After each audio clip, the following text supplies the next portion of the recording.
कैसे हो आप सब लोग। मेरे चैनल में आपका स्वागत है। आज का हमारा टॉपिक है जीरो फेलियर। तो फेलियर को जीरो करने के लिए production activity and maintenance activity में कौन कौन सी एक्टिविटी आती है उसके बारे में आज बात करेंगे। पहले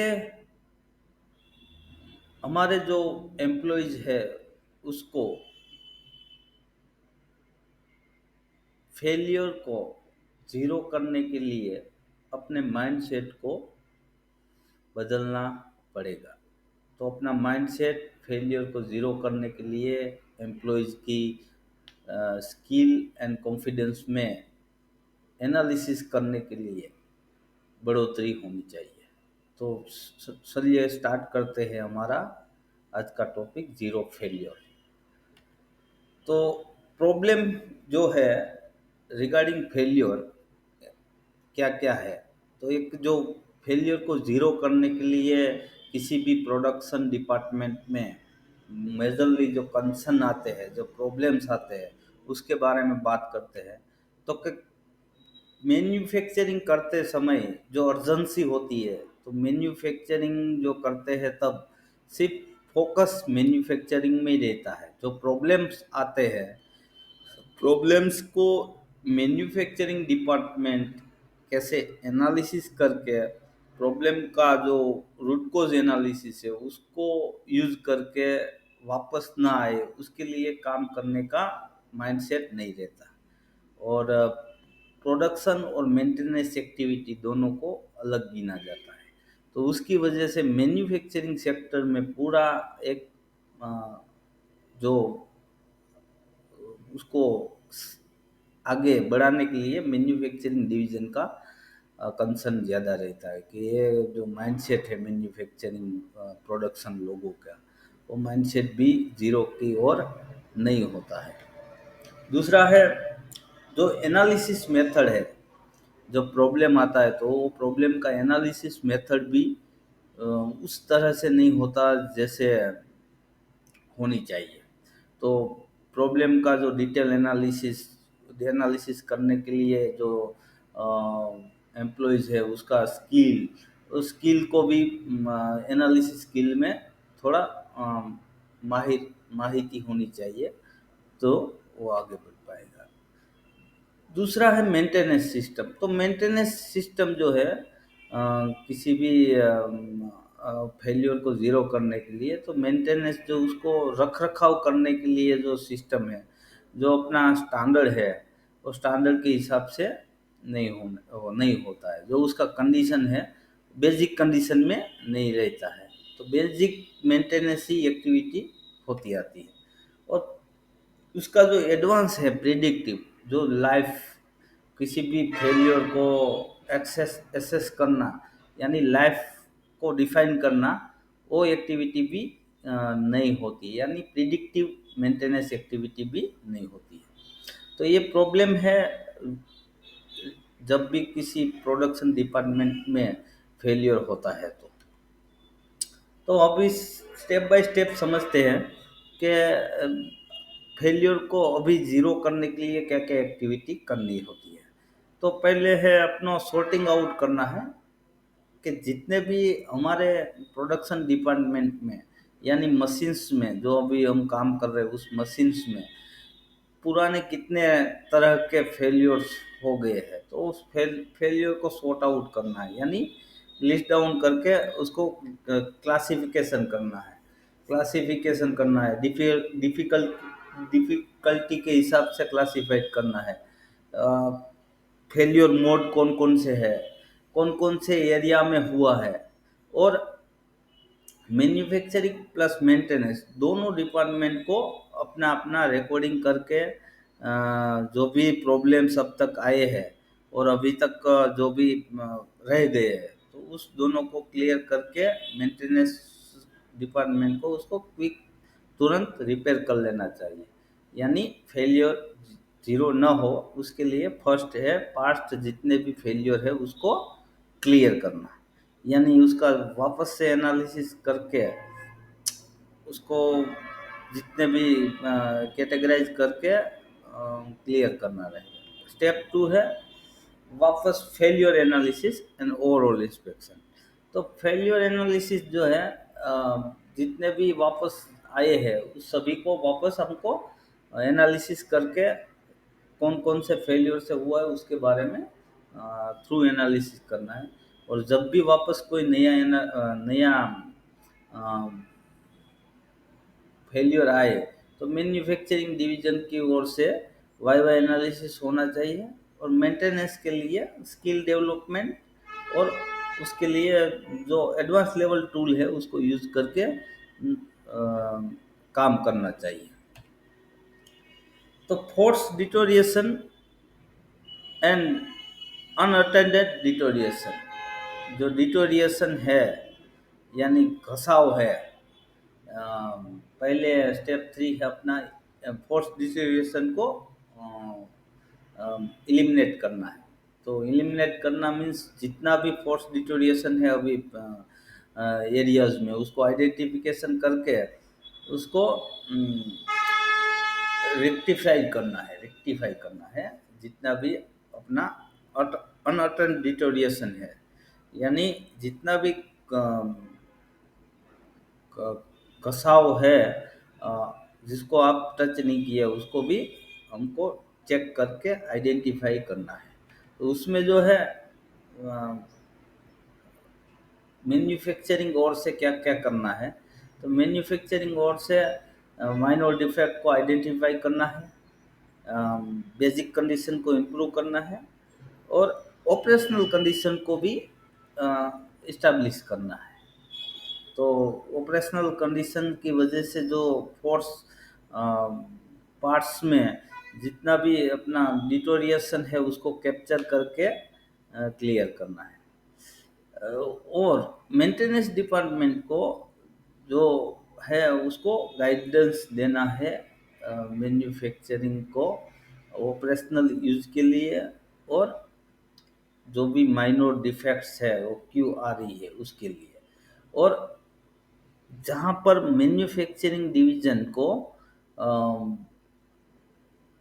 सही करने के लिए सपोर्ट चाहिए वहाँ पर मेंटेनेंस को सपोर्ट करना है ताकि जो भी अनअटेंडेड डिटोरिएशन है, डिटोरिएशन माने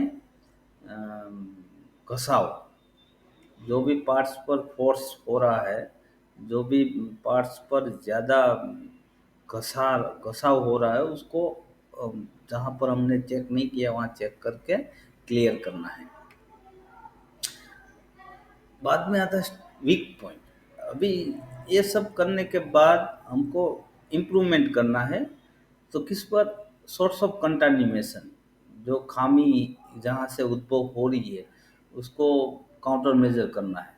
तो इम्प्रूवमेंट करना है एसओसी में, source of contamination and hard to access area, lubrication, inspection, retightening करने के लिए जो हार्ड टू एक्सेस एरिया है उस पर इम्प्रूवमेंट करना है। और वीक पॉइंट जो है मेंटेनेंस को अपना डिजाइन के बारे में, जो मशीन, जो हमारा पार्ट्स या मशीन है उसकी डिजाइन का करेक्टिव मेंटेनेंस करना है, यानी पार्ट की लाइफ कैसे बढ़े उसके लिए मटेरियल चेंज है, पार्ट की जो लाइफ है उसको बढ़ाने के लिए मेंटेनेंस डिपार्टमेंट को काम करना है। तो वीक पॉइंट जितने भी हमारे जो मशीन या स्ट्रक्चर में है उसको आइडेंटिफिकेशन करके इम्प्रूवमेंट करना है स्टेप 4 में। स्टेप 5 है स्टैंडर्ड बनाना। तो स्टेप 5 में मैन्युफैक्चरिंग डिवीजन से क्या क्या चेक पॉइंट है जो उसको मेंटेन करने के लिए रखने हैं, तो उसका प्रिपरेशन होता है। और इंस्पेक्शन एंड डिटोरिएशन को रेक्टिफिकेशन करना है। सेक्सीट जो जितना भी डिटोरिएशन हो रहा है मशीन्स के पार्ट में उसको सेक्सीट के आधार पर चेक करके इंस्पेक्शन करना है। जो भी माल फंक्शनिंग हो रहा है उसको जब भी अपना इंस्पेक्शन टाइम के दौरान उसको जितना भी माल फंक्शनिंग हो रहा है उसको करेक्ट करना है। और मेंटेनेंस डिपार्टमेंट को रेगुलर मेंटेनेंस एक्टिविटी को कैप्चर करना है, जो भी अपना टीबीएम है, टाइम बेस्ड मेंटेनेंस, तो उसको डिटोरिएशन होने से पहले ही या फेलियर होने से पहले ही आइडेंटिफाई करके बदल देना है। और क्वालिटी के हिसाब से जो पार्ट्स हमको जो चाहिए उसका जो इक्विपमेंट एक्यूरेसी है, वो इसके हिसाब से हमको क्वालिटी का जो भी कैरेक्टरिस्टिक्स है उसको डिफाइन करके मेंटेनेंस वाली एक्टिविटी करनी है। बाद में आता है इफिशियंसी इम्प्रूवमेंट ऑफ मेंटेनेंस, यानी मेंटेनेंस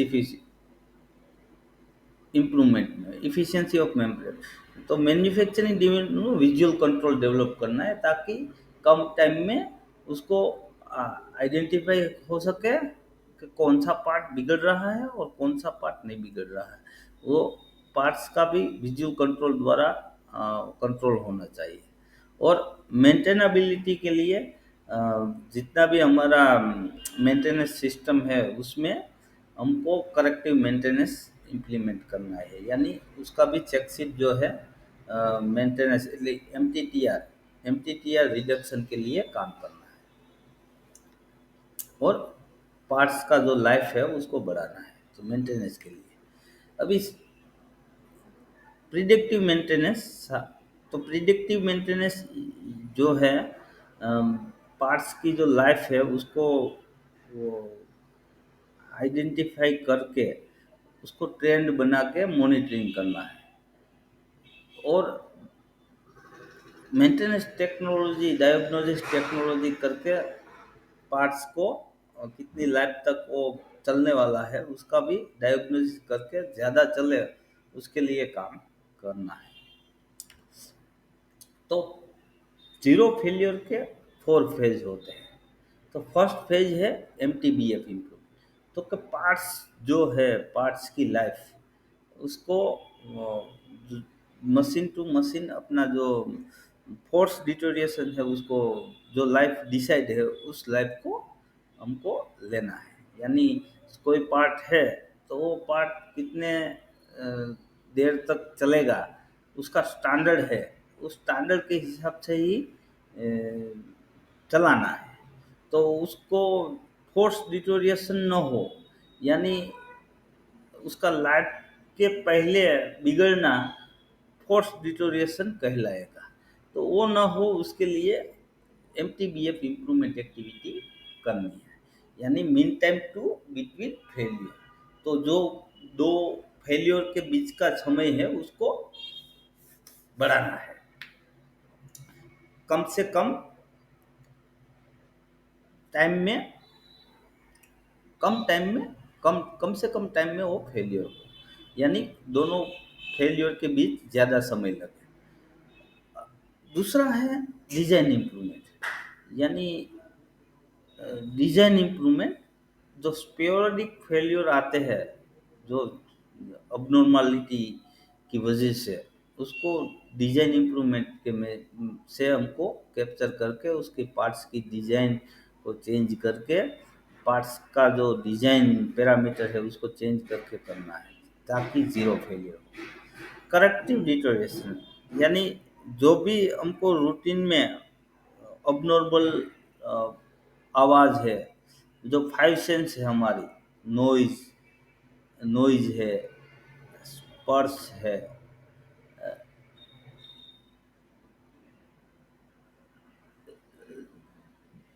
आई से जो दिख सकते हैं, लाइट, कलर, प्रॉपर्टीज है, वो जो है उसको अगेंस्ट में हमको स्टैंडर्ड प्रिपेयर करके उसका रेगुलर मेंटेनेंस करना है, यानी चेक करना है।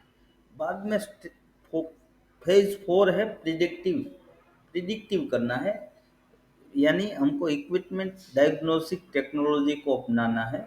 जो डायग्नोसिस जैसे थर्मोग्राफी है थर्मोग्राफी है, वाइब्रेशन है, तो ये सब एडवांस टेक्नोलॉजी को यूज करके हमको पार्ट्स की लाइफ प्रिडिक्ट करना है। यानी फेज 4 है प्रिडिक्शन, यानी लाइफ की जो पार्ट्स की लाइफ है उसको प्रिडिक्ट करके जहाँ तक पॉसिबल है उस पॉसिबल तक यूज़ करना है। तो ये थे हमारे ज़ीरो फेलियर करने के लिए मेंटेनेंस एंड मैन्युफैक्चरिंग डिवीज़न में क्या-क्या काम करना है सभी को, उसके बारे में एक्टिविटी का लिस्ट। तो मेरा नाम अरविंद माकड़िया है और मैं एक इम्प्रूवमेंट कंसल्टेंट हूँ। आपको कुछ भी मेरे ओर से सपोर्ट या चाहिए तो ये मेरे phone numbers and email address है, आप हमको कांटेक्ट कर सकते हैं। Thank you. जय हिंद, जय भारत। अब तक बने रहने के लिए आपका धन्यवाद। ये इसी तरह ऐसे इम्प्रूवमेंट टॉपिक्स के बारे में जानने के लिए हमारे इस चैनल को सब्सक्राइब